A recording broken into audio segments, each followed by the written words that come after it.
This is Roy with Talk Show Central RTV style, and tonight we have easy going politics, and I got Sharky is here. Here's Sharky. How's it going, Sharky? You doing all right?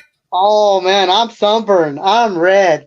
Dude, I haven't seen you in a while, I'm glad you're here because we have an amazing guest, and her name is Sara!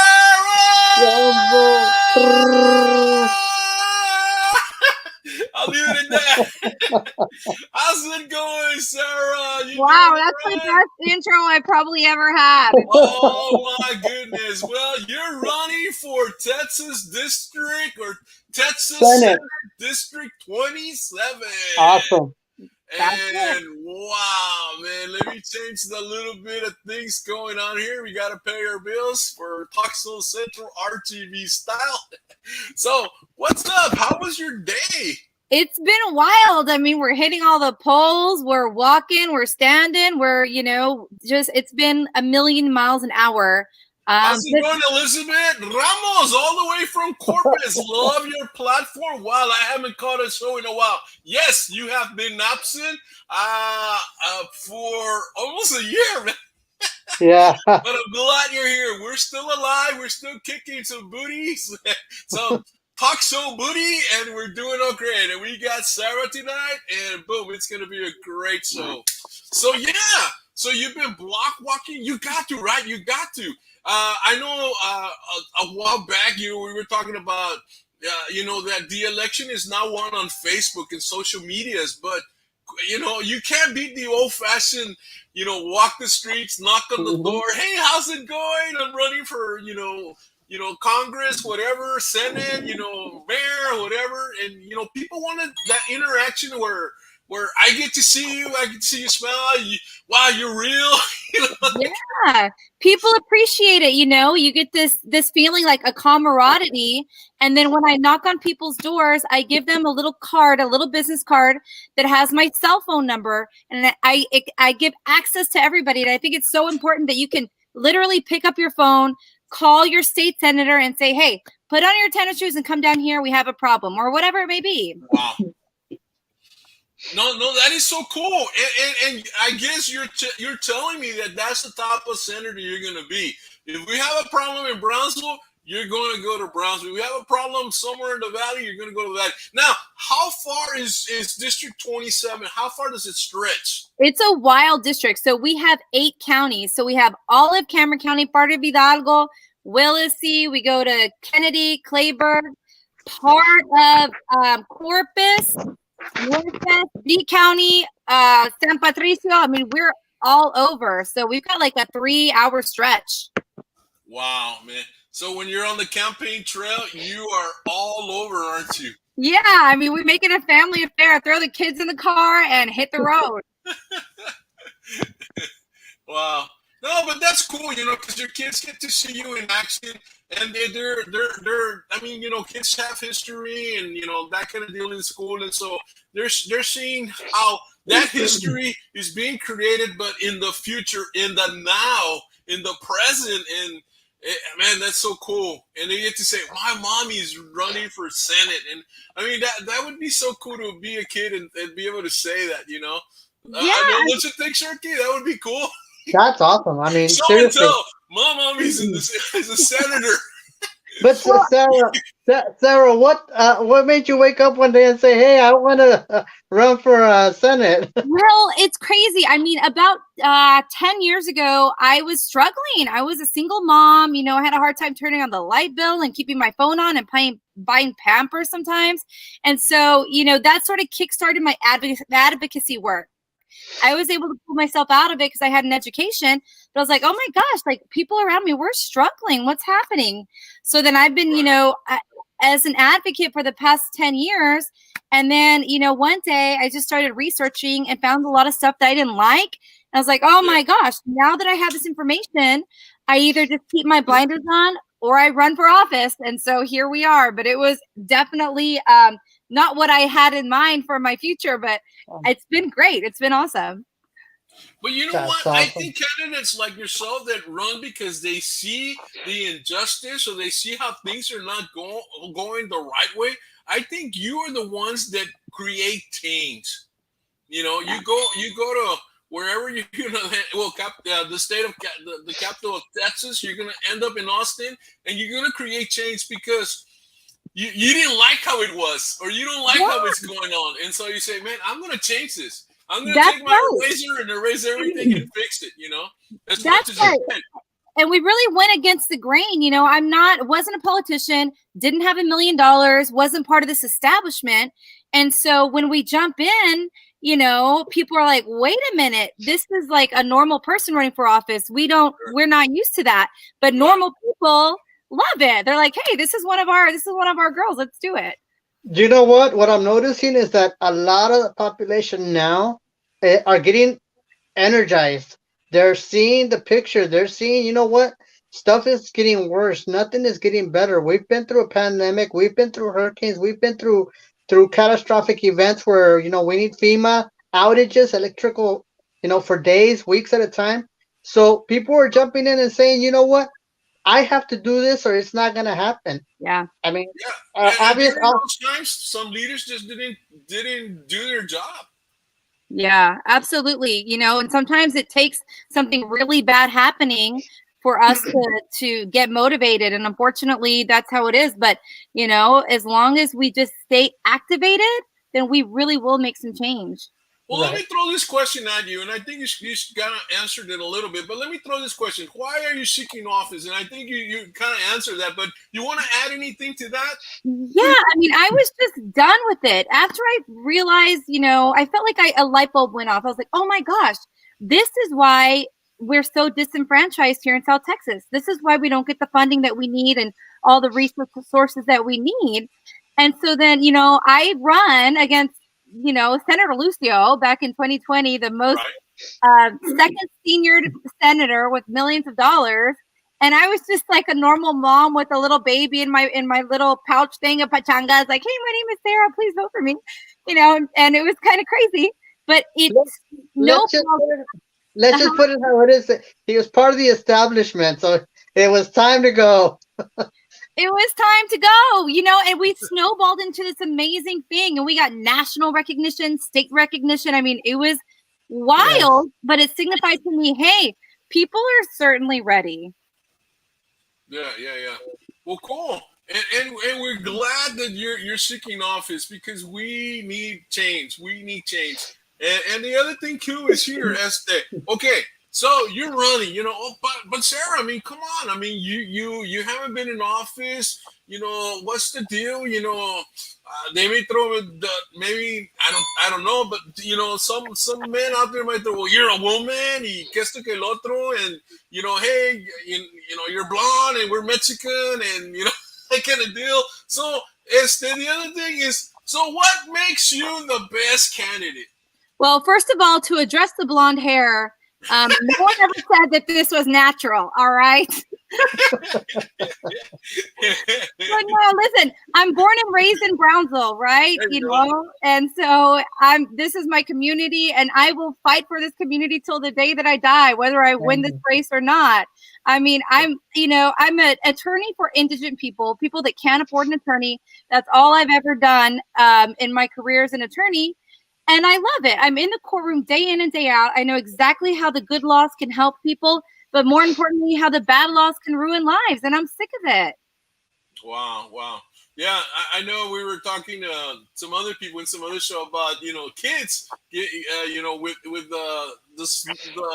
the new drugs that are coming out, Vipine and all of that. And they're doing some crazy things. And then somehow they end up in trouble, big trouble, because I think the laws need to change somewhere along the way, but that's a different topic, But it takes innovators, it takes leaders, it takes dreamers, it takes people with vision to move us into the next generation. It takes people like yourself that will help the next generation go where it wants to go and achieve that greatness and get to success that they want. Yeah, I agree. Yeah. I remember one time, someone gave me a piece of advice and it will forever stay with me. They said, if you're going to do something, be bold. Be bold and be brave. And, you know, whenever I get to a difficult situation, okay, how are you going to handle this? Well, you've got to be bold and brave. And I think that's the only way we're going to make inroads with any of this. Yeah, you're right. You got to make an impact. You got to crush the doors through and say, I'm here. Yeah. Yeah. So you've talked to a lot of people in the community. What's been a lot of the comments that you've had from or the questions from residents? What has been their major concerns? Yeah. So when I start talking to people, you know, I tell them a little bit about my platform, right? And I tell them that I consider myself the anti-corruption candidate. I think we need term limits. I think we need to close these loopholes that allow politicians to get rich off the constituents. And I think we need transparency, because when I'm talking to people, you know, a lot of times I hear, you know, none of these guys work for us. It doesn't matter. Why should I vote? You know, they're just going to sell us out. And, you know, there's some truth behind that. And so when I start telling them, look, term limits, look, you know, anti-corruption, people are like, you're right. That is the only way we will see substantial change when it comes to stuff we need, like fixing our roads, paying our teachers, and investing in public education. That's it. Yeah, you're right. You're right. Wow. Those are the things. Man, I mean, too bad you're not running for mayor of Brownsville. But, you know, hey, you know, take care of the state, you know. You'll take care of Brownsville eventually. Hey, Harlingen just got there. Just hold on. You'll have your turn. You'll have your turn. Yeah, I mean, speaking of Harlingen, you look at, you know, term limits just passed. Yes. I'm the founder of South Texans for Term Limits. I truly believe it. I mean, if you look at the numbers, all of the normal people like us are in favor of it. It's just the people in office that don't like it. So what does that tell us? I think they need to go a little step further though, because 12 years is still a little bit too long. I mean, it comes to a point where you're like, all right, if you haven't done what you've claimed to do, then it's time to move on. Right. Yeah, I mean, yeah, I can say that. You know, and I think I've said it on the other shows where we have candidates here. I've said it. Okay, so a candidate is, you know, like for instance, you get elected, and all of a sudden you want to create something. It's not going to happen right away, people. It's not going to happen right away. But the ball starts running. But between now and 5 years, there's got to be change. You know, when there's not change after 5 years, and you're still trying to build, or you don't even know what you need to work on, then it's time for that leader to step down. I can tell you what happens when somebody's stagnant and they've been there for over 10, 15 years. What happens is you miss opportunities. What happens, you stay dormant. Everybody passes you. I mean, that's what happened in Harlingen for so many years, and we lost so many opportunities. But now we got a fresh start. Yes, absolutely. And in addition to this, people lose their political courage. They start thinking, okay, well, am I going to make this guy mad or this guy mad? And he gave me a contribution, and then forget about the people, and that courage is just gone. And then we look at the voters, Sarah. The voters nowadays don't vote. Why? Because nada va a cambiar. Nothing's going to change. You know, ¿pa qué voto si nada cambia? And then it's even hard even for you to convince them, because, man, you can't get them out of there. So, man, I always say, once you go vote, I mean, at least you got them voting in one way or the other, and then you can pretty much convince them to go your way. Or maybe not, but at least they're voting. People need to vote because this year has been awesome. Yes. This year has been awesome. I mean, the numbers have been tremendous, which is awesome. It just tells me people are alert, people are listening, and people are ready to fight. And they're changing. They're changing their mentality. They're sticking this up. So let me ask you, Sarah, if elected, what will you accomplish? ¿Qué vas a hacer si ganas, Sarah? Man, I think one of the most important things that needs to happen immediately, like there should be an emergency action right now, is teacher pay. I used to be a teacher, and my mom's a teacher, and my sister's a teacher, and it's the hardest job in the world. And our teachers are paid $7,000 less than the national average, and they're having to work all these extra hours. It's a racket, and it's something that could be fixed immediately because Texas has the funding. So I think that that's number one. Wow.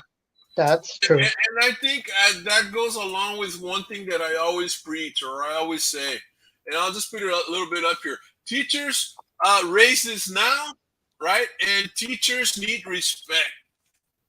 No races, no respect. Am I right? Well, did you freeze? She froze. I think a little bit. She froze a little bit. But it's so true, Sarah, that you have a heart for the teachers, because the teachers are the foundation of our society, of any society, because they keep our kids going. They teach our musicians. They teach our doctors. They teach our future lawyers. They teach our future scientists. They teach our future politicians. They teach, Mm-hmm. all these little kids that will one day become our leaders. And so, yeah, if we're not treating our teachers with respect and giving them races that they desperately need, man, I don't know. See, Hey, Sarah, Royal. Hey, yes. Royal. Did you know that teachers' work does not end when they go home? Oh no, Teachers, teachers work right after they get home. They're still grading papers. They're still organizing. They're still writing the plans. And not only that, some of the spending that they do, they spend it out of pocket as well. yeah. Well, the thing is, Sharky, you and I, we were around here when the pandemic started. Well, that's when we started the show, more or less, a little after. But Hmm. we noticed, and you noticed it, I'm sure, teachers did not have a summer off.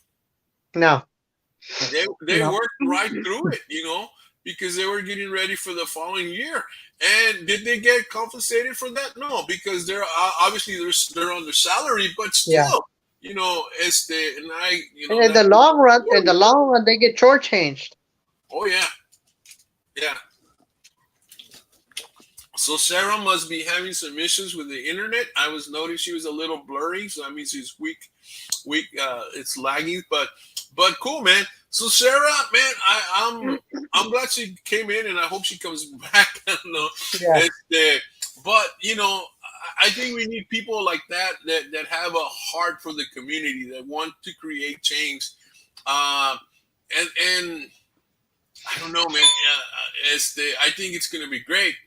Uh, have you voted yet, Sharky? Yeah, I did. I voted, and then there was other elections. But you know what I've learned? I've learned that there's more. That you don't just vote once. It's like you go back to vote for different candidates from different districts for irrigation or county or this or that. I'm like, shouldn't it all be done in one one time, one round? Like, I just feel like it's a lot of going back to vote. And I I think don't that's not understand to that. confuse the community so that people And don't vote. You see, it's the people that are on it, they don't want. Okay, yes. Hold on. They don't want people to start voting. I heard this yesterday from somebody that's very knowledgeable as far as this, and it's the. Oh yeah, she's back. Good. I was gonna send you a message. I was gonna send you a So message to take your time, but no, I'm glad you're back. It's the but yeah, that's right. He said, Jack, hey, what's up, Jack? Yes, vote for Sarah. Jack is a good guy. Jack, we definitely, I think we're in line to get do a show on your place, and we did a show on his place. What was that adult daycare? I forget the name right off the yes. bat, man. It was awesome, but he's got great staff, takes care of those people really well, man. So proud of you, Jack. You're doing a great job. But I mean, Jack should run for office. We gotta have you back on, Jack. Yeah, definitely. Yeah, yeah. The nursing home there. It's man, it's on the way to a Rising Stars scholars Yes, it's a academy. very very nice place. Very nice place. So yeah. So, but Sarah, the teachers, man, I'm glad you're backing the teachers. I'm glad you want something. I mean, teachers need races. I mean, and I guess you guys make law as far as that, right? As far as that's concerned, you make law, and then TEA kind of follows that direction, and then they filter it down to the different districts. yeah, I mean, the state senate has so much say over funding and how we're funding and what we're doing and nuances in the law that can really transform our lives down here. And so I think it's so important that we have someone from the valley, from the district, in this seat, that know the people, know the community, and are ready to fight for what we need here locally, not what, not someone, a CEO or lobbyist from North Texas, but for us here. Right.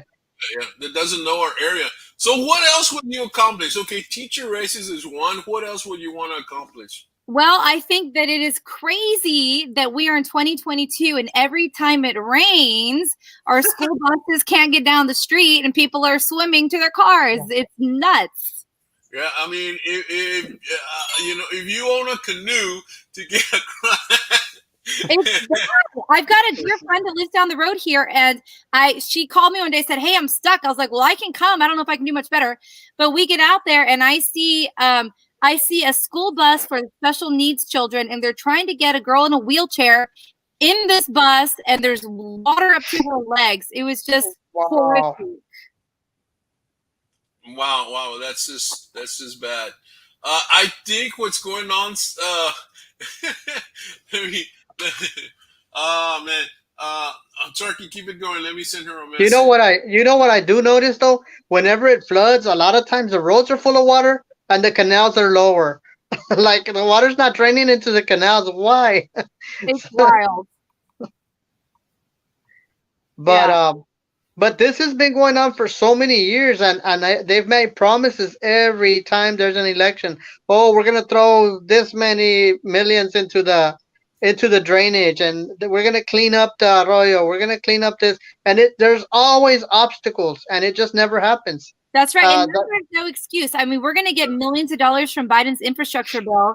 So we need to make sure we have people that are actually funneling the money where it's necessary and not just to the richer parts of the district, which we have seen forever. And then they forget about, Exactly. Yeah.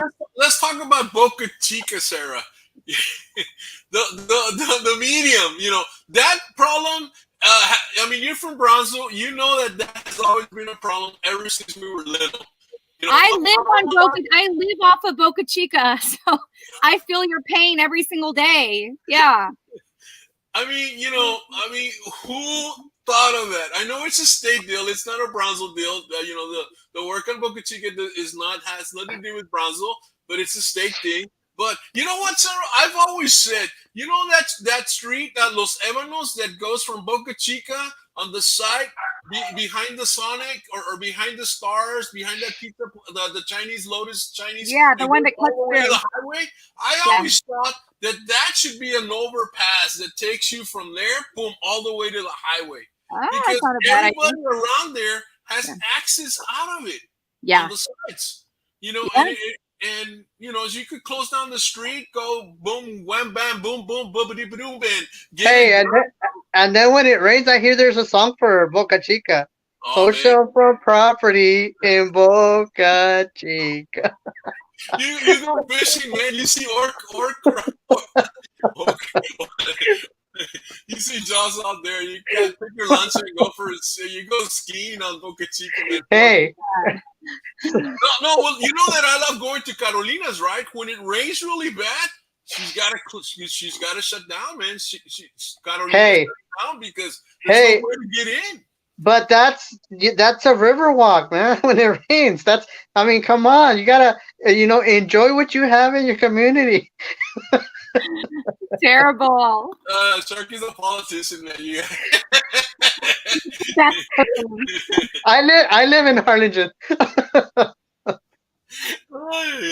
Well, that infrastructure is very important, and we definitely need it. Not only us, but during this big rain, Sarah, and I know you know this, Weslaco. I'm not from Weslaco, but I used to tutor some kids from Weslaco, and Weslaco for blocks and blocks and blocks. I would say probably 8-10 blocks completely underwater.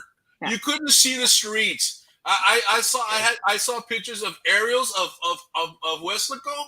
And it seemed like maybe 10 blocks. Maybe it was more, but you couldn't tell where the streets were. The only way you could tell where the streets were because of the trees. The division in the trees. But, now people are still having to deal with the aftermath with, the water damage in the homes and the mold and everything that comes from flooding. I mean, with no assistance. No assistance whatsoever. I remember this last one. I didn't see nobody getting any type of assistance. Yeah. And people were I mean, even up to now, I think I see people still repairing some of those damages they had. Yeah. I mean, look, we all deserve affordable housing, but when our affordable housing is in areas that cannot handle a light rain, then that's uninhabitable. We Right. shouldn't, you know. Yeah. It's going to cost us Yeah. more money. Okay, so we want you want raises for teachers. You want to work on the infrastructure. What else will you accomplish?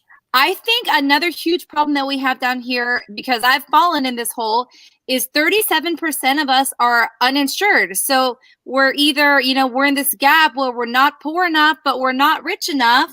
And so we're having to decide whether, okay, should I pay the light bill this month or should I go buy my insulin? I mean, it's Right. a terrible situation that nobody should be put in. Right. And I'll add a little bit to that. People who have high blood pressure, they're diabetics, they've got their bills to pay, and yet you got to decide, okay, which medicines do I start cutting at? Because my insurance, what little insurance I may have, is not covering half of my medication. Yeah. So what do I don't pay the light bill this month so I can get my insulin, or I don't, it's horrible. Yeah. People are skipping on medications because they can't afford it. Yeah. And then lately, these last couple of months, that Ambetter decides to, okay, now we're going to throw another loop in there. We're going to make them, that you have to make so much, but not be under so much. So you have to fall in that little loop, or you get kicked out. Yeah. And then you don't have anything. I mean, that's pretty much, I'll say it, they're killing off people. Yeah. Because people are not, or they're not going to go through the loophole or the red tape to go look for programs where you have no direction. Yeah. Of where to go, where to start. So people say, well, I can't buy the medication, and Walmart's not going to give it to me. No, they're So going to charge you, and it's going up. It's more expensive. And I've seen so many people that are cutting on their medication or lowering their doses on their insulin because it's ridiculously high in prices. Now, let me ask you this, because this is something that's real serious and all that, and I think we need that. So what's your plan to accomplish that?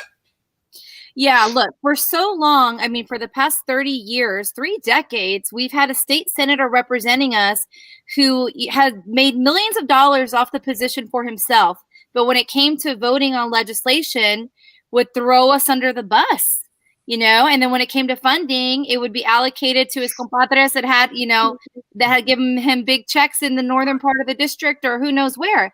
And so the difference will be you will have somebody in that seat whose only concern is helping the people. I don't have any financial ties. I don't have any business I'm trying to further. I don't have anybody holding my purse strings because I refuse to take corporate money. And that's what will make the difference, is that I'm not bought. I belong solely to the people. Okay, but what steps will you take to make sure that we're going to work? Is it going to be like a state-funded insurance? What do you see happening? Regarding the healthcare, so regarding the healthcare, what happened in the last legislative session is the feds came in and they were offering billions of dollars if we adopted the expansion of their healthcare, and we literally left billions of dollars on the table because the state didn't want to do it. So it's poor decisions like this that our state legislators agree with because they have financial ties to different companies that want contrary to what we want. And so we've got to have people in these positions that will advocate for healthcare and not literally throw billions of dollars down the toilet. And that's what we did. We rejected it. Okay. All right. Fair. And I mean, but what is the plan? Is the plan to create another insurance company that will, give us a cheaper rate or make them compete or something? I don't know how. Yeah, I mean, I think the answer is just expansion. I mean, we had senators voting on expansion, and if that would have passed the expansion, then we would have had closed this 37% gap that we see down here, and the healthcare plan would have included a much more different demographics of our people, different ages, different health concerns. And so it was an easy fix. We just had to have people voting yes, and they didn't. Sharky, can you read that comment that Jack put up, please? Yeah, it says that's wonderful. The last guy didn't help the nursing home industry. We get the lowest reimbursement in Medicaid compared to other states. Wow. Yeah.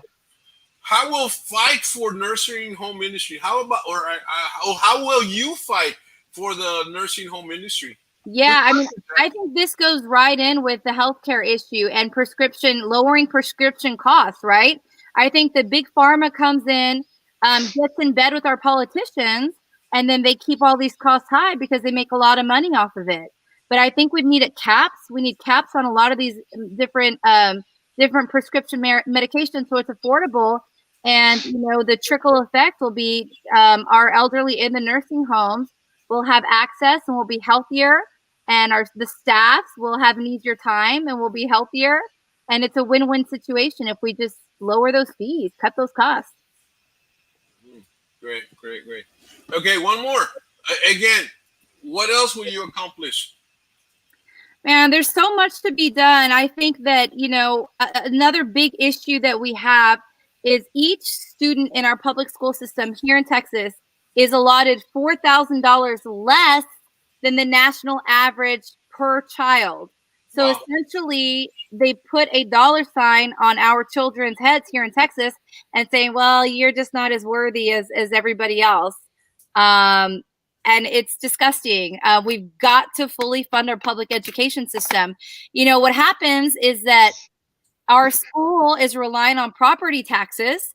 And so then they raise the hell out of our property taxes. Right. And then when they do that, the state pulls funding. They say, well, you've got it under control because your property taxes, so we're going to pull funding. I mean, it's a racket if I've ever seen any. Texas needs to fund public schools, leave our property taxes alone, and then it's a win-win for our local communities. Wow. Yeah. Wow, man, that's really, really great. You know what else? You know what else needs to be taken care of as well? School lunches. School lunches is a big problem as well. I've seen it to where kids actually, let's say they owe money to the cafeteria and stuff. A lot of times they give them a basic plate and they stay hungry. It's like it shouldn't be happening, and I think people need to look into that because school lunches, something needs to be changed. Some people don't get charged anything. Some people get charged, and it's not equal. And we need to remember those kids that sometimes the only meal that they have are those meals at school because they get home, Yeah, that's true. That's that is true. I remember growing up, there was, back when I went to elementary, we could go to school for lunch. I mean, we could go to home for lunch, and I would go home every day, and sometimes I would bring a friend, and I remember bringing this friend, and man, sometimes she would like jump on it and start eating. And my dad one time told me, hey, hey, slow down, and he tells me, well, it's because he said there was 12 of them, and he said sometimes we don't eat. Whoever eats first, eat. And so whenever I see food, I eat it. And so yeah, you're right. Either they get it at school, and if they don't get it at school, they can get it at somebody else's house. Yeah. But nowadays, kids don't visit other houses like back in the day when we were, going outside and playing, and okay, some mom would say, hey, vénganse niños a la merienda or whatever. This mom would feed us tortilla tacos, and maybe later on another mom would feed us cookies, or another mom would feed us whatever and we always had access to food back in the day. But nowadays, no. You know what I've noticed in other states when we were migrants, we used to go to Arkansas, California, Michigan, all these other states, and what I would notice is at the parks on weekends and stuff, you would go to the park. They'd have peanut butter sandwiches. They'd have snacks. You'd be out there playing and stuff, and they'd always make sure you had your juice and your sandwich and stuff. And it was by the community. It was by the city. Oh, it's like I never seen that here in Texas. Like, okay, heard of that. Yeah. That would be something good to implement. That would be really cool. Because kids need that. I love that, and it's an incentive to get outside. Yeah. I love it. Now, as far as education, I know we want education, education, education. I don't know how much you would deal with this, or maybe if you can even put any input into this. But what about the STAR testing? Many people are saying, we need to get rid of the STAR test.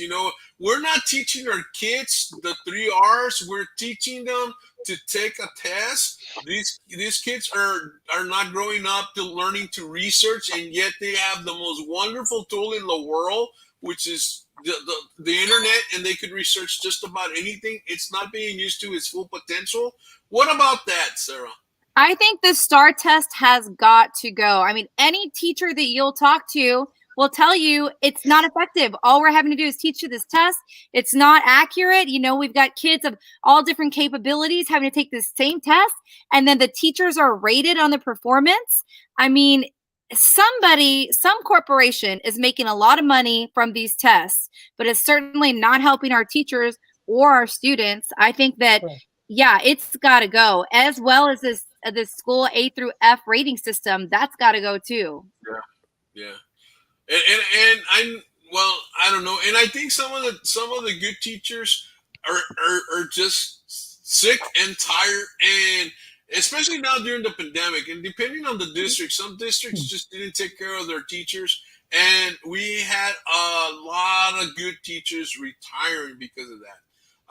STAR tests, all the extra work they have to do, and of course that has nothing to do with you. But I think if we got rid of the STAR test, that would help the teachers out, because then they would go back to teaching the way teaching is supposed to be done. Yeah, look, they're calling it the mass exodus. All these teachers are leaving, and I get it. Look, the sort of explanation that I have is I used to work at Subway Sandwich, right? And I would make footlongs. And after you clock out, you don't make any more sandwiches. You're done. But the teachers are the only profession that are expected to work all these extra shifts for no pay. That's what I was just telling Roy. I'm saying that right now. Yeah, no wonder. Not only do teachers work after hours, grading, preparing their lesson plans. I mean, you're talking about late at night, and they're also spending their own money to buy supplies to do stuff that they didn't do on their budgets and stuff. But you know what? It happens every single year, and every teacher goes through it.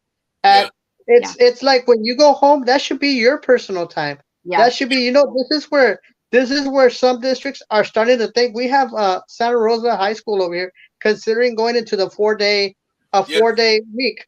What do you think about that, Sarah? 4-day and turning Friday into a teacher workday. Yeah, I love it for the teachers and the students. My only concern is the parents that have to work. We'd have to figure out a way. There's daycare. Yes. No, but I mean, we're back in the day. I remember high school being afternoon high school and then morning high school. There was 2 shifts, and of course, some of those kids were working. That kind of deal. But I know we just have to adapt, right? But the thing is this, what was I even going to say? I don't know. Let me check the comment Also, I think there's a lot of pressure on teachers through administration, the superintendents, the board. It's like they all gang up on the teachers, and the teachers are always under so much pressure. That's why I think you're also losing a lot of teachers, and people don't want to go into that profession anymore because they're not allowed to have any ideas and plan it out and do anything, because everything has to be up to the minute stuff. They have to go through everybody up above them, and it shouldn't be that way. I think they need a little bit of leverage. I agree, and I think there's a disconnect between administration and the teachers, but there's sort of a conflict, right? Because teachers want the best that they can have for their classroom and their kids, and the administration, I mean, they're trying to make sure PR wise that everything is excellent, everything looks good. But then there's a disconnect. Well, I see that the administration does not back up their teachers. No. I remember when I was a kid, if I misbehave, and my mom and myself, my dad, my mom, and they would take me to classroom back, and we have talk with the teacher. Ray was talking too much. He's acting up. He's doing this. My parents didn't dump that teacher. My parents didn't tell, oye, estás loca, ¿qué te pasa? What do you think? You're a poo, poo, poo, poo, poo, poo, poo, whatever, No, they were, oh man, maestra, muchas gracias, that kind of deal. We'll work on that. And so I would get it there, and then I would go home and I would get it again, but, discipline is becoming an issue, or has been an issue. Lack of respect has been an issue, and the teachers don't get the respect from the administrators, and they don't get the respect from the parents or the students, and so the teachers are saying, "Pa qué? Why am I doing this? I could be, possibly even flipping burgers and making about the same amount because, and then the teachers have to work on modules and tests, to study up on whatever else they have to do. It's like, it's crazy. That's a lot of pressure. We lost her again, but she'll be back. God bless you. God bless you, Ray, Sarah. Hey, Dora, thank you. Thank you for coming by, Dora. You are awesome. Dora's up in the mid-valley, upper valley, I think, up there.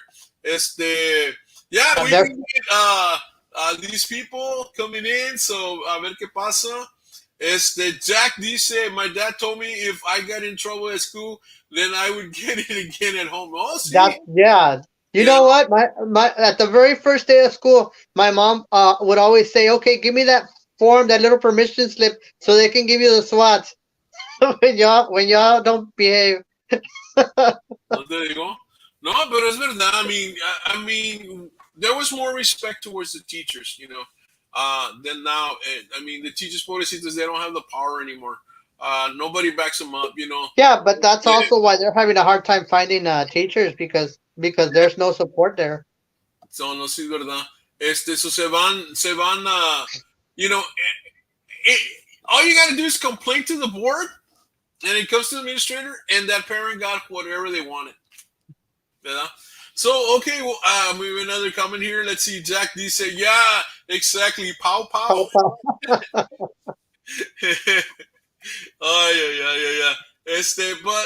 Let me go back to this. So, Sarah, since we're touching on education, and education is dear to our hearts, lately we've been getting, a lot of this about, sex education, but not the traditional sex education that you and I got when we were going to school, where it was health related, about the body and stuff like that. But it's more like this. What do you think about introducing gender, sexual orientation, or that's being taught in the public schools? Yeah, look, we can't shelter our kids. They're gonna learn about all different sorts of stuff. So if we have a teacher that's able to properly teach them regarding all the issues that entail gender and sexual identity, and then we teach them. Look, the people that make it weird are us, our adults, but children are able to learn stuff with a clear conscience and an open mind. And I think, we've got to teach people to love everybody and, not be prejudicial. Right. Look what Isaac wrote. Lack of respect and discipline from students is the outcome from false CPS claims made by the school districts. Parents are scared. Yeah, but if I si le doy unas nalgadas a mi niño, pues I'm gonna go to jail. That kind of deal. But at the same time, Sarah, addressing that point there, should kids be taught everything they need? That not everything they need to learn, but should they be taught about things that they don't understand? Well, because kids are curious, right? Kids are curious. And so when kids are taught, like for instance, if I tell you don't eat apples, right? And you in your entire life as a kid, you never ate apples. Your parents never gave you apples because apples are bad for you. And then you come to class, you come to school, and we get all the kids together and we do a seminar or we do a little workshop on kids, you shouldn't eat apples. And I show you the green apples and I show you the red apples. And so I'm showing you something, and you're a kid and you're curious. Wouldn't that at that point you be curious about eating an apple, and yet you never even heard of an apple? What do you think about that? Yeah, look, I mean, I think that obviously education, this type of education needs to be age appropriate, right? We're not going to go into someone that's, 10 years old and talk about stuff that is not appropriate for that age. But let's get real. When our kids are in high school, everybody knows about the green apples and the red apples, right? So we just need to make sure that we teach them properly, based on science and based on how the body works. Well, yeah, but then again, there's also this. Let's see. Hold on. What is this? Who's responsible is it to educate our students on those topics? Teachers are certified in their areas, not in sexual orientation. Yeah, but they can be certified. I mean, we can have education for the teachers. So what you're saying is that you would want to certify teachers to teach about gender and teach about all of these issues? I don't think all of them, but if you have, just how you have a certified biology teacher, if we had a certified sex ed teacher that. But why should that be taught? Well, why should it even be taught? If we leave it up to the parents, right? Do we think that everybody's gonna teach their children about all the green and red apples, or are we if the parent is teaching their kids to respect, it doesn't matter if the apples are green or orange or yellow or purple. Right. Yeah. I mean, it's a sort of a tricky situation. I just am of the mindset that education can never hurt, right? It's when we start trying to hide things and be secrety is where stuff gets weird and cloudy. But I think education on the broad sense can only be a helpful tool. I think it should be up to the parent. Brings out curiosity too. I think it should be up to the parent though when it comes to sexual orientation or anything in that area. It's a little bit of a steep slope where I don't think the school should make that decision. It should be the parents. Yeah, because in that case we're co-parenting with the state. We're no longer parents. I think that there is a way, and that's what our State Board of Education works on. There is a way to carefully craft a sex education program that is not crossing lines or crossing boundaries, that's appropriate for the certain age. And, it's just, I think if we put blankets over our eyes, we're going to have problems. We've got to be able to teach these kids in the very least to make decisions that help them. Studies show that it reduces the rate of sexual activity, sexual risky behaviors, transmitted diseases, if we just give them the information and let them, and then maybe let them talk with their parents about it and figure out, their morality. Why not educate the parents instead? I think that should be the parents' decision, though. Yeah. I mean, I think because then you're getting into religious issues. And if the school were to provide that information for the parents only, and then the parents decide, okay, I want to teach this to my child. I think what you're hitting on right now, parent education, is a great idea. I think the more sort of interaction that we can have between the teachers and the parents and the administrators and the students as a collaborative effort, I think that's brilliant, and that's where we should be headed. It's more of a community aspect. I love it, and then, if the localities can decide, how they want to handle some of these tricky issues, I think would be beautiful. Yeah. Yes. Isaac there, Sharky. Schools are having a hard enough time teaching kids how to pass a state exam, but let's add sexual orientation to the equation, right? Yeah. My parents did not allow school to teach me sex education. My parents taught me. Yeah. And then the other flip side is that, okay, some parents don't talk to their kids about sex, but this is where maybe, the parenting, create little parenting groups where you can designate parents to teach parents how to talk to kids about sex, that kind of deal. Yeah. I think I think that where we just need to be careful is if we have kids teaching other kids that's where all this Well, misinformation that's starts. what's going to happen. That eventually happens. I mean, where do we, our generation, where do we first learn about sex? From from our buddies. Yeah. As they, it wasn't taught at school. At school, we taught the science of it, but we sure didn't get into the mechanics of it. Right. Nobody taught us how to put a rubber. Nobody taught us how to do intercourse, or showed us movies and stuff like that. Sure. Yeah.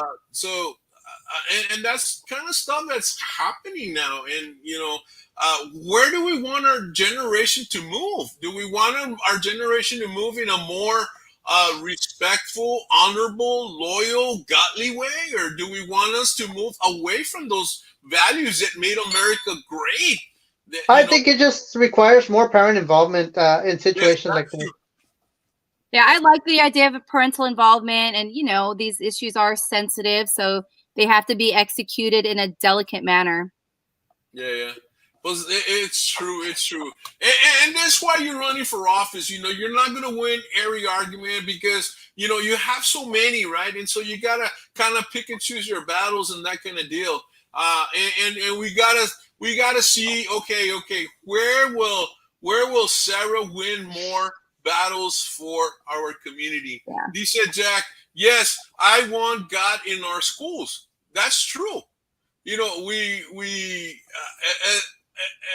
as I live and breathe, we still own money that says in God we trust.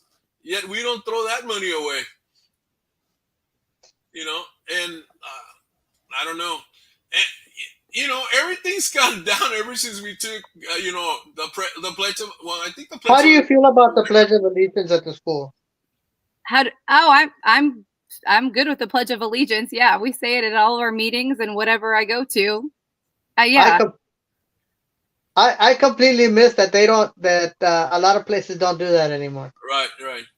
Yeah, no, I mean, these are some of the battles I think that, you mentioned picking and choosing battles. I think that, we've got to look at the important things that are hurting our kids, our families on a broader level. Look, not everybody, we are all so different individuals. We're not going to agree on everything. But one thing that I can tell you about how I plan on proceeding and how I've always proceeded is I don't skirt around issues. If you ask me, I'm going to tell you. And I think that people respect that. They say, well, at least she's getting to the point and telling us how she feels about something. And it's hard to get that, I think, out of a lot of our elected officials, unfortunately. Let me ask you this. This said, read that comment, Sarky, forward. Jack Brogdon says, did you hear the Satanic Church wants a club after school in the East Coast? Should that happen? I hear that there's a school up in the valley that's going to do, I don't know, a Pride Fest. A school's going to do it? School's up in the valley is going to do Pride Fest. And they're going to feature, different art. I think different art and stuff like that. And it's being put together by the Gay Straight Alliance Club in the high school. I mean, did clubs like that exist? I think that a gay pride club is perfectly fine. Look, we have people at the LGBTQ plus community, and if they feel like they need a safe space and want to have a party, come on, we got to be able to love and support everybody, regardless. I'm not saying hate. I'm saying love. But should it matter? Should it matter that we're blue, we're yellow, we're orange, we're purple? Shouldn't we just be all united and love each other? Well, absolutely, but we do have to acknowledge. Well, we do have to acknowledge that people have walked a different life than we have. That makes their journey a little bit more different and maybe sometimes more difficult. You know what? I understand that, and I think I can pass on that on students from high school, but I wouldn't want to see that on kindergartners, on second, third, fourth graders, drag queens reading library books to these kids that at that age, because I truly believe it's wrong, and I think it confuses them. I don't think some of these kids are ready for that. I mean, that's something that once again the parents should be notified before something like that happens. When it comes to the younger kids, Look, my mindset is I've got 3 children, right? And I want to raise my children to to be inclusive and not to be scared, and to embrace a person for who they are. I think that, if we just learn to love each other a little bit more, regardless of our differences, Exactly. then we're But going it to be doesn't matter what their label is. Shouldn't your kids just love whoever they want to love, regardless of whether they're yellow or blue or orange or purple? sure. Yes. So why even tell your kids, oh, that guy over there, he's purple. That girl over there, she's orange. That guy over there, he's whatever color. Well, because Why but even label them?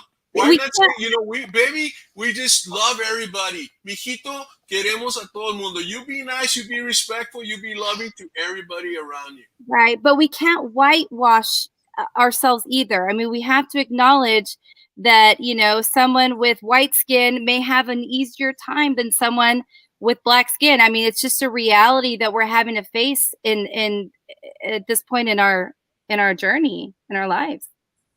Well, not necessarily. I wasn't talking about necessarily skin, but yeah, even in that case, down here in the valley, I know me growing up. I mean, we used to call them negritos, and we didn't call them negritos because we were being mean. We call them negritos out of love because we are a very accepting community over here down in the valley, yes. and so we were really good friends Mm-hmm. with the black families that the very few of them that lived here in Brownsville or in the valley, and so there was that love for them because I think as Hispanos we nurture the people that come from other areas. We're like that. We're very hospitable towards everybody, and so yeah, I think that things started changing, and I think at your level, as you're going to Austin, and that's where things like this start happening, and I think you we don't want to go. I don't think we want things the way they are, because the things the way they are, they're going in a very bad direction at some point. Where is it going to stop, Sarah? Let me Where's tell it you going to what stop? let me tell you what I think my vision of what a senator's role is, and see if you agree with this, right? I don't think that a senator goes into office and should impose their beliefs, or should impose their morality upon anybody, right? A senator's job is to represent all of their constituents. So what a senator needs to do is, before voting on particular legislation or before crafting particular legislation, a state senator needs to have conjuntos with the locals. We need to all sit down, hash it out, figure out what people like, what people don't like. And the senator is the mouthpiece, right? The senator is the mouthpiece that is the messenger for your district. But with that but being the picture is that it's causing division. It's not uniting. It's causing division. And the division is hurting our nation. Think about this. We got rid of the flag, the Pledge of Allegiance. For a while, the Pledge of Allegiance wasn't saying, the whatever the Texas flag or whatever, state you were at. There was nothing like that going on. So this is why now, we got, actually, so a couple of years back, we had athletes disrespecting our flag. And then I say it again. I keep saying this. It's like going to a family reunion and slapping grandma. You just don't do that. If you go to a reunion and you slap grandma, you've lost all respect. What else? What could be worse than slapping grandma or slapping grandpa? We have, as a society, well, not everybody, but those that have kneeled has slapped the face. They have slapped grandma. Where is the respect? Yeah, we take punches at our president. We need to respect the position of the president. We may not like what they're doing or what it is, but we need to respect that position. We need to respect the Constitution, and yet those things are being brought down. And I fear that at some points, if things don't change, we're going to come to civil war. I thought it was going to happen a year ago. Unfortunately, it didn't. The powers to be want to destroy us.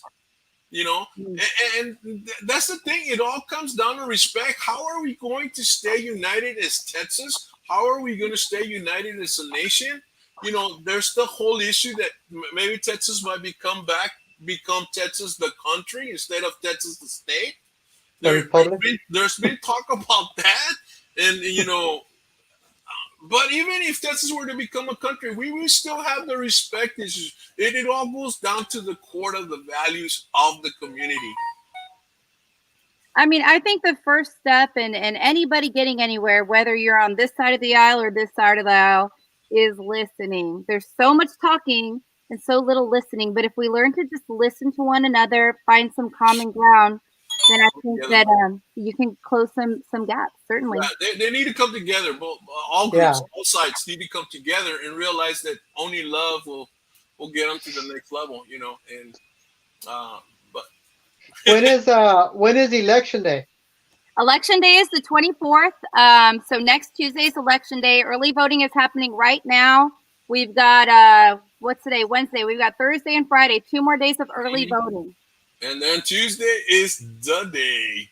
Get out there and vote, people. Get out there and vote, because this is the only time to make a difference. This is where it counts.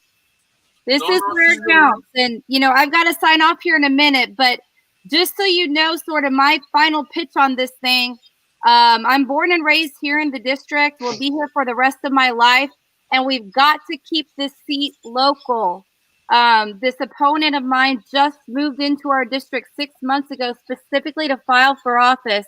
And we need someone that's from here, knows the people, and has a dog in the fight. Yeah, that's true. Yeah, I had some words. Yeah, but, my last words are hey, Royal, you need to stop slapping grandma. Stop slapping that grandma. Stop slapping grandma.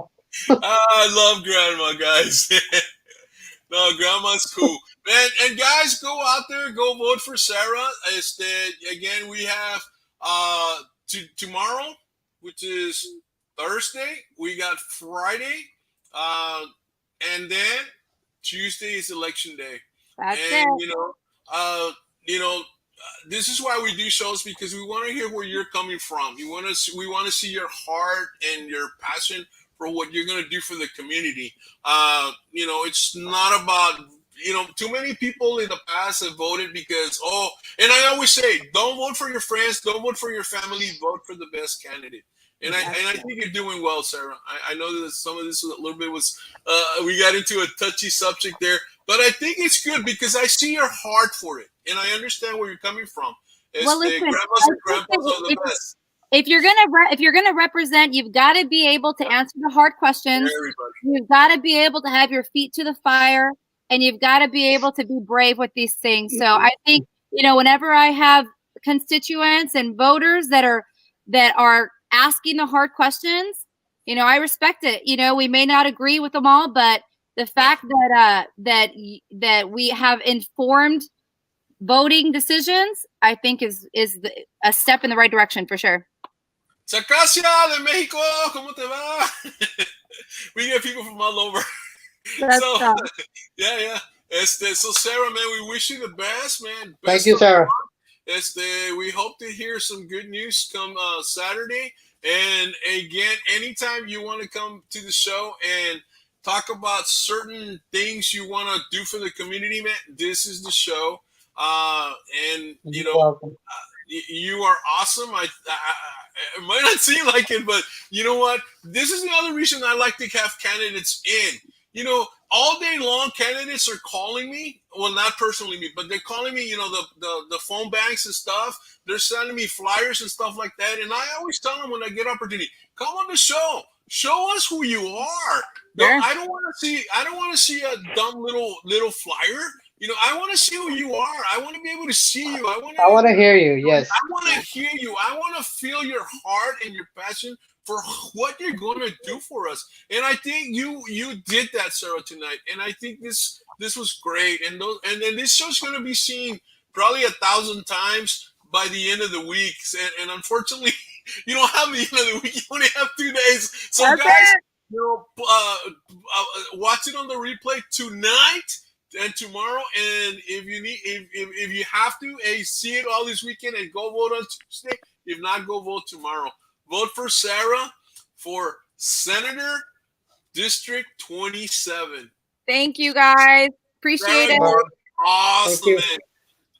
Besitos, muchos abrazos, and the best of luck. And Awesome. don't eat the apple. Éxito. Sarah, before you leave, give us some words in Spanish for our Spanish speakers. You know what? I can do something better than that for our Spanish speakers. You want to hear something? Free Ready? tortillas. Tamales. No, kidding. Well, listen, I used to be a wedding singer, right? And so every time I go to quinceañeras or go to events, I sing a little bit of, obviously, Selena, because that's what we do, right? Yes. Selena works for me. Ready? Yes.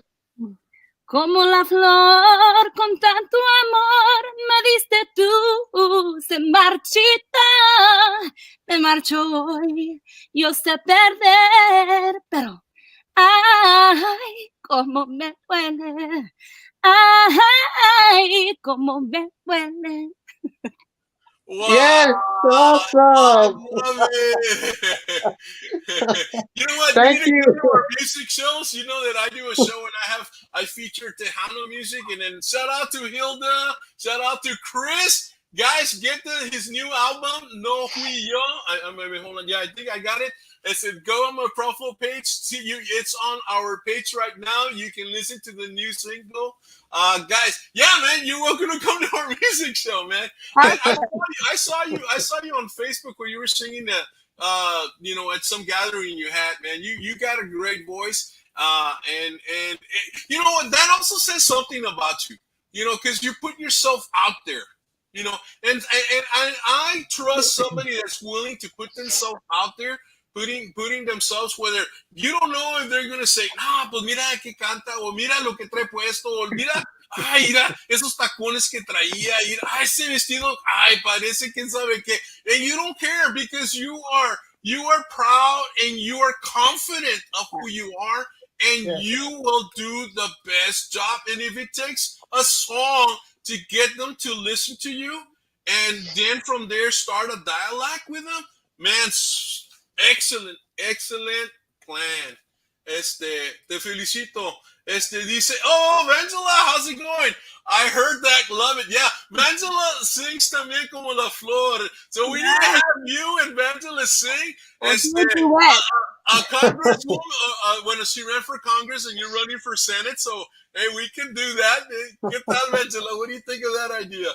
Dice Isaac, thank you for introducing yourself and expressing your views. And that says a lot, and another thing here, Sarah, we have people that come into our show to watch these shows, and they come in with the idea that they're not going to vote for you, whoever the candidate may be. And we've seen it many times, and we've seen it where they make comments like this, respect. I don't know if Isaac's voting for you or not, but out of respect, he makes that comment. Or we've seen, right, Sharky, we've seen comments where it goes, man, I know with Myra, it happened with Myra. I was thinking of not voting for Myra, but after listening to her and they changed her. Man, I'm voting for her. And the same thing with you, that's going to happen. Elise, I said, yeah, our culture is beautiful. That's right.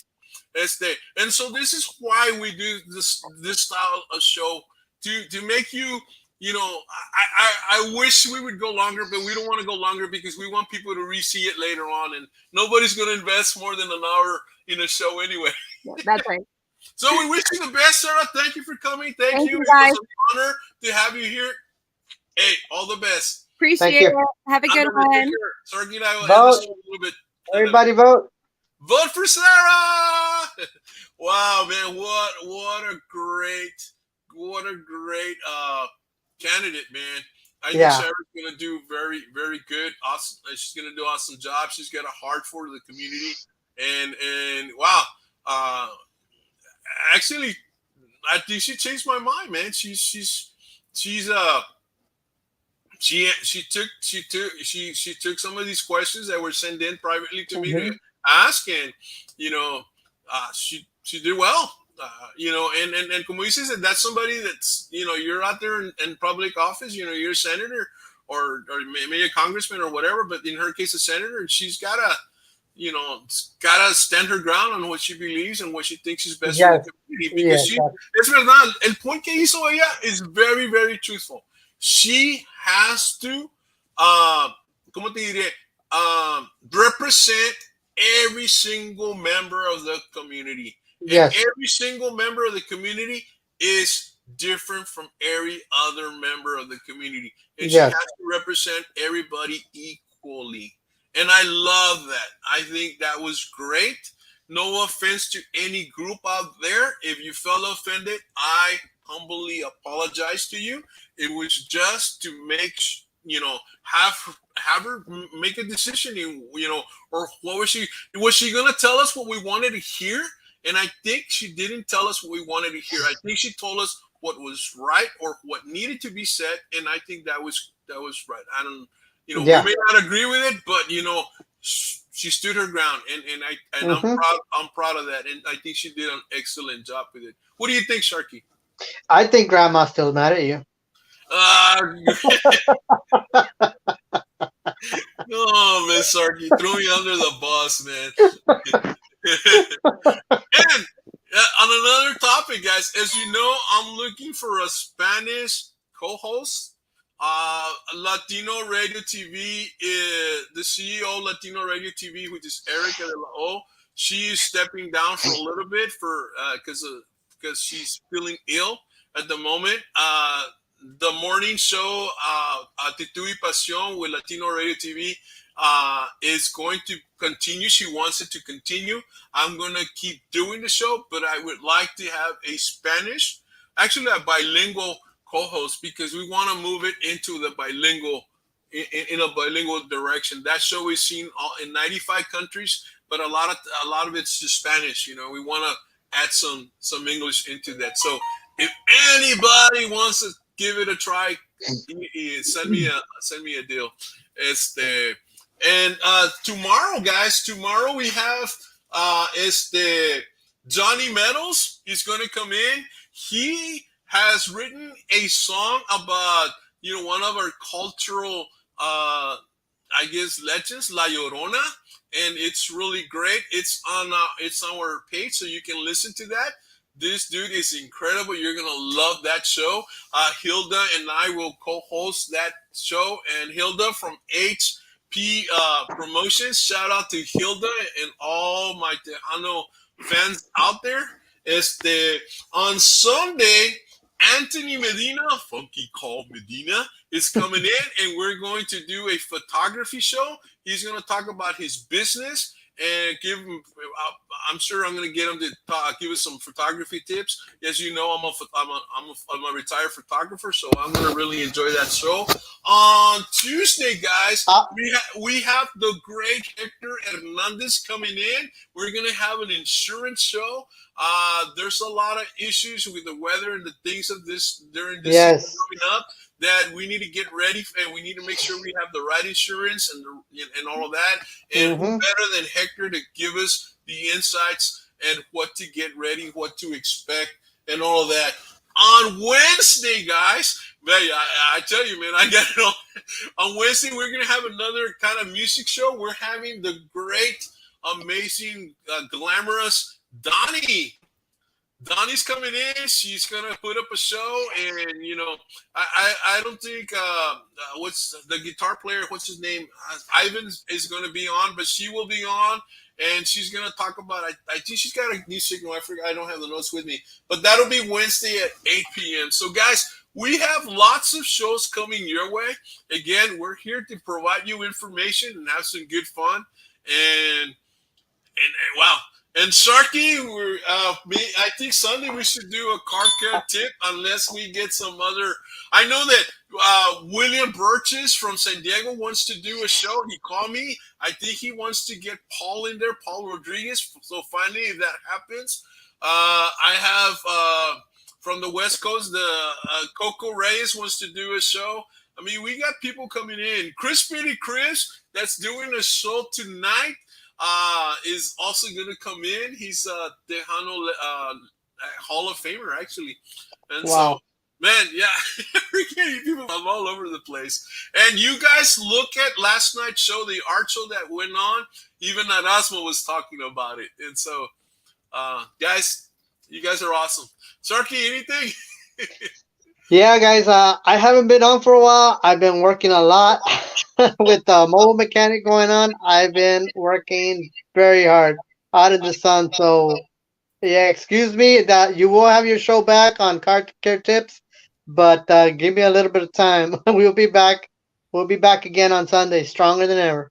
Yeah, there you go. And I just wanted to share this before you go because you need. There you go. We need to get the Matt, our little scientist, Sharky, back in. No, guys. If you have any problems, man, with your vehicles, man, call Sharky. He is in Harlingen. He'll go anywhere in Harlingen.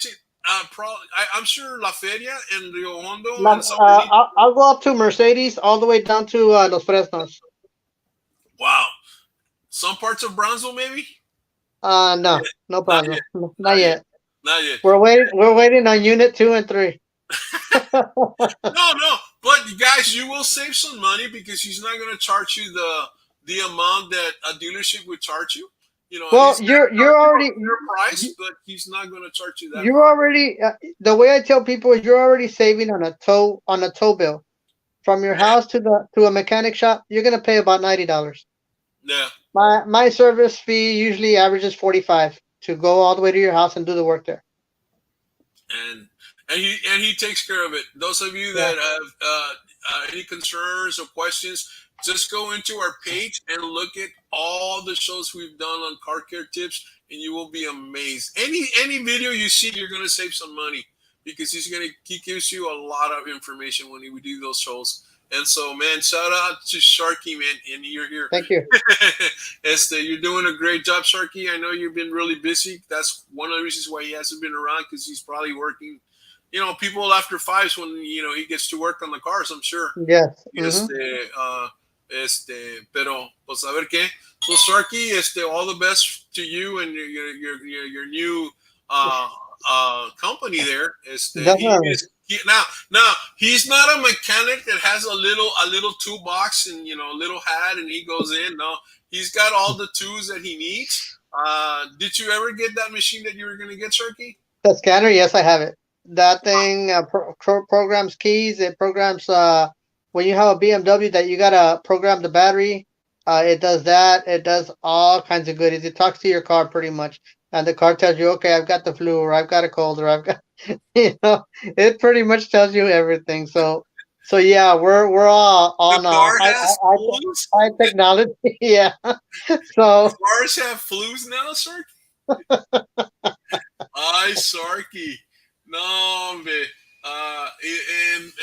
So cool, man. So let me just give you one more shout out here. And it's not who you think it is. No, it's not who you think it is. But I want to do a little shout out here. Okay, hold on. Yeah. Okay. Here. A little shout out, and I don't know, didn't have that ready. But guys, if you need any insurance, call State Farm, call Hector Hernandez. There's his phone. Oh no, his phone number is not there. I didn't put it in, or is it there? It's all right. Put it on the banner. Banner. No, I don't have it offhand. But anyway, that's where his address is in Brownsville at 624 Old Purcell Road, Suite E. Go visit Hector, man. I guarantee you, he won't steer you wrong. Or como dice, shop online. And do it now because hurricane season's around the corner. Yes, that is true. And you gotta take care of the sponsors, Míralo. Here is the phone number, Thank guys. you. Thank you. Thank you, Hector. No, Hector's on top of it, man. You see, it's 956-621-4422. Oh man, 4422, man. You one more 4, one more 2, and you got a full house. All right, like a good neighbor, State Farm is there. Oh, yeah. So, guys, we gotta let you go, man. We had a great time. Thank you to Sarah that stepped in and came in and gave us a great time. Answered the questions and all that. You guys go vote, guys, tomorrow and Friday, and then election day is on Tuesday. Saludes, goodbye, Sharky, los vemos, adios. This is Royal with Talk Show Central RTV style, telling you and bidding you a good night. Abrazos, besitos, y hasta luego. Ciao, baby.